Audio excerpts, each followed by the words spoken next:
Oh, what's going on, Coaching Success Radio? Today we have another future success story, and it is Rebecca Melissa. Now, Rebecca went through a lot to get to where she is now. She's just started her coaching program. It's relatively new, like most people who are in this series. However, she has a story that is incredibly powerful in the sense that she had to get out of her situation where she was holding down 6 different jobs trying to make things work, and eventually got herself to where she just couldn't even handle it anymore. Was just having a breakdown and knew she needed to make a massive change in her life. I can relate to this because whenever I was working, I would work maybe 1 or 2 jobs, but I'd have 40, 50, 60 hours a week, and I'd put everything into it, and I was kind of the guy that people would just go to whenever something needed to get done. I've said it before, I'll say it again, I'm wired to be a people pleaser, and I'm wired to be that guy who just says, well, sure, if it needs to get done, I'll do it, and that's just how I've always gone, and that is really good for the employer to have somebody like that, but as an employee, as somebody who is a people pleaser, it can burn you out incredibly quickly. So if you're in that category, you're gonna love what this podcast has to say and what she's talking about, and I think it's gonna be a huge incentive for anybody who's stuck in that rut of trying to break free, even in their own coaching business. Even if you're working a 9 to 5 right now and coaching on the side, this is a great reminder that, look, you have control over your life. You have control over your decisions, and no one can make you do anything that you don't want to do. If you have the power and the will, you will find a way. Otherwise, you will find an excuse. And I think that's a Jim Rohn thing. So make sure you listen. Make sure you check this out. Short little interview, but lots of content, lots of power. This is Rebecca Melissa. As I build my coaching business, I want to know how to effectively serve clients and make more money doing it. This podcast will pull back the curtain to reveal exactly how successful coaches are building their empires. Join me as I engage with top coaches from all over the world to discover their secrets. No theatrics and no theory, just real life strategy. My name is William Winterton, and this is Coaching Success Radio. Hey, welcome back to Coaching Success Radio. William here, and today I am with Rebecca Melissa, and she is joining us today. She's an inner peace and high achievement coach, and she is just pretty new into her business and wanted to share her story a little bit, how she got started, where she's at, and some of her experiences so far. Rebecca, how are you? Hi, Will. I'm great, thank you. How are you? I'm doing okay. So where in the world are you specifically? I live in the north of England at the moment. Okay, excellent. And so you say at the moment, so you've clearly done some travel in your life.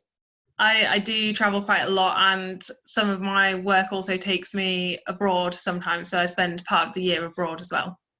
Excellent. So what kind of work do you do besides coaching? I work as an outdoor education instructor, so working with school children to teach them to do like rock climbing and kayaking, and just get them outside and learning outside. Let me just find out now that you're making that, you've been doing that for a while, making the transition now to becoming a coach. So talk us through that a little bit, the story and the journey of that process. I think it started really with a couple of years ago. I was due to be engaged, and I broke off the engagement quite close to the wedding. And then I realized I had to do a huge amount of personal development. And it led me to looking for coaches and coaching. And then it's led me to a business course.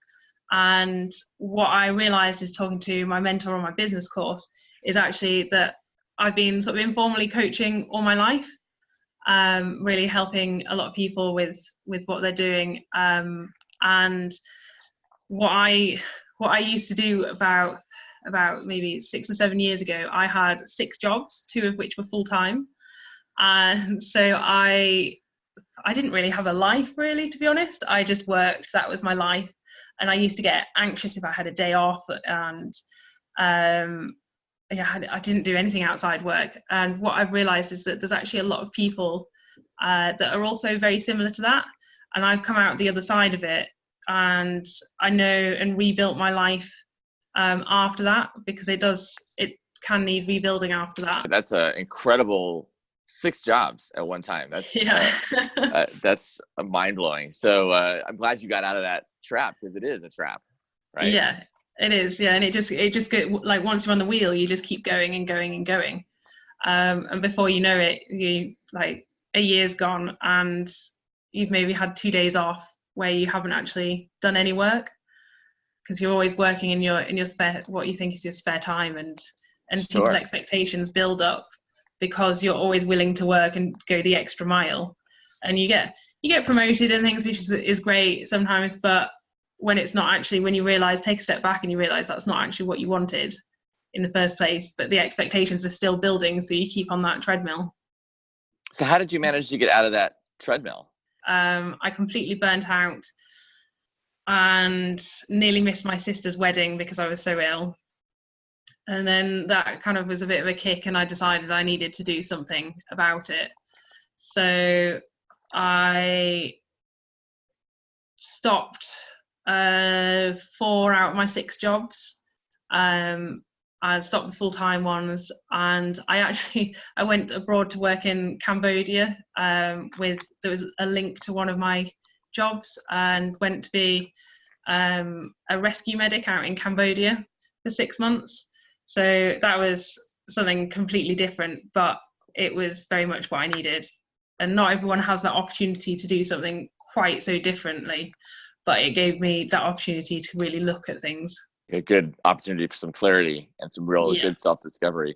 And so was it during that process that you decided that's when you felt like, you know, you could take control of your own stuff? And what was that Cambodia? Would you come out with that experience? I learned how to relax and just to be in my own time, if that makes sense, sort of like be okay with being on my own in my own time and not having to work all the time,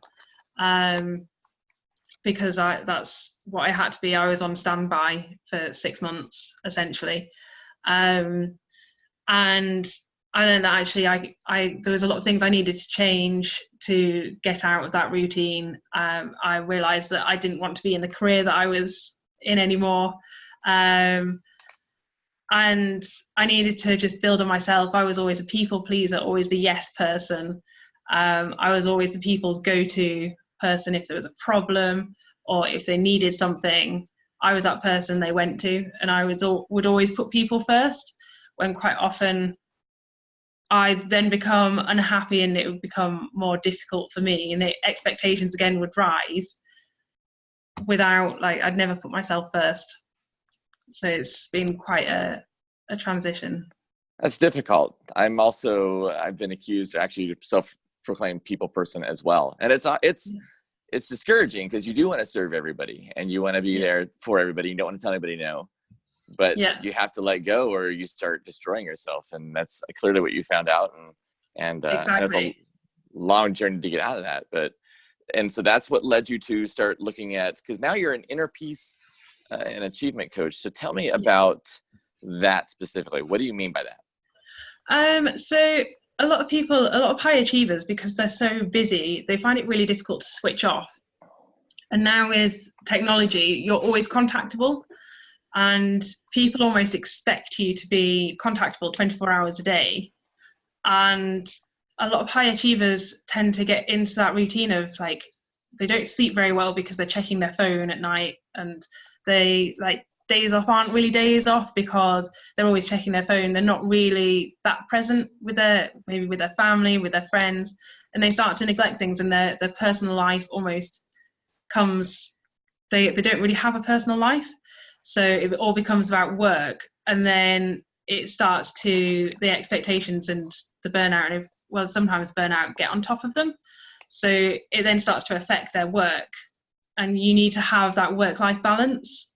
And once it starts to affect them and it starts to affect their work, that's when people usually realize there's a bit of a problem. Some people get it before that and they're like, I need to change something, but they're just not quite sure exactly what to, but they don't feel very satisfied with where they're at. Yeah. So you're able to draw from what your own experiences are taking you, and you're able to serve that way. You've been doing this for a few months now, you said. Yeah. So what you mean doing it just as a part-time, just kind of getting some clients for about 3 or 4 months now? Yeah. So building up my client base. Yeah. Excellent. And how are you finding people who are in this predicament? What's one of the ways you're finding folks? So a lot of the clients are coming to me, and they're finding that they're finding it really difficult to switch off, and they're just not really sure what to do. A lot of them have burnt out quite a few times. Some of them have a day off, and they get like really anxious about a day off, and they don't know what to do. And there was like one lady that I coached, and she was just stood. She said, "I just come in sometimes, and I just stand there and I'd be like, well, what do I do? I'm not working. What do I do?" And others, like one lady admitted to me, she's got she wakes up at 4 o'clock every morning and checks her phone, and she essentially sleeps with the phone right by her, because she said she usually has a report comes in at 4 o'clock, but she doesn't need to read that report until about 9 o'clock. But she does. So and then even when the days when it doesn't come in, she's expecting it, so she's awake anyway. So they don't tend to switch off, and they might be very organized in some, like with work, incredibly organized with work, but in their personal life they're just not, and they feel they've lost that connection. So how are these people that are having these issues? They're coming to you somehow. They're coming to you. Are you doing some marketing through Facebook, or how are you reaching out and finding them where they're at? I'm doing quite a bit on LinkedIn, and I'm starting to build my presence on Facebook, and starting up to do like Facebook ads and doing some marketing on Facebook as well. Okay, so you're running Facebook ads too. How's that like for you to run? Well, I haven't started running the Facebook ads yet. I'll be starting that in the next week or two. Okay. Yeah. Well, excellent. So what is your hope with this then? I mean, I assume you still have another work that you're still doing and then taking this on part-time. Are you looking to eventually have this replace everything and just do this full-time, or what's your hope? Yes. So my hope is that I will be able to replace my job and do my coaching full time, and offer different courses, like more courses, and to a wider range of people. So do you have some courses that are implemented, or you just do kind of a one-on-one as it needs basis, or how have you kind of started yourself? I know, again, I'm asking these things, you're very new with this process, but a lot of our audience is very new. They're right where you're at. They're just starting up. So I'm kind of interested. Yeah. You seem like you have some clients already and some traction. So what have you done so far? So I have, at the minute with my clients, I'm doing a 6-week one-to-one course. So there's 6 sessions of one-to-one training with me, or coaching with me even. And I am also currently building a 6-month online course, which goes into a lot more detail. There's less one-to-ones, but there will be some, I'm sort of playing with the idea of having some group work in there as well. And it covers a much bigger range. Honestly, Rebecca, this is fantastic. I appreciate you taking your time and chatting, and I wish you great success as you carry on your business. Well, thank you very much for the opportunity as well. Wow, that was awesome. Thank you so much for tuning in and checking us out. New episodes are coming out every few days, including lots of conversations with massively successful coaches sharing their secrets with you. So be sure to subscribe to our podcast and YouTube channel so that you don't miss out. And if you're looking for a way to start making serious money from your coaching, you need to check out my free training. It's at williamwinterton.com. I lay out the step-by-step on how to start making 5 figures a month in the next 60 days. Check it out, williamwinterton.com. I'll see you next time.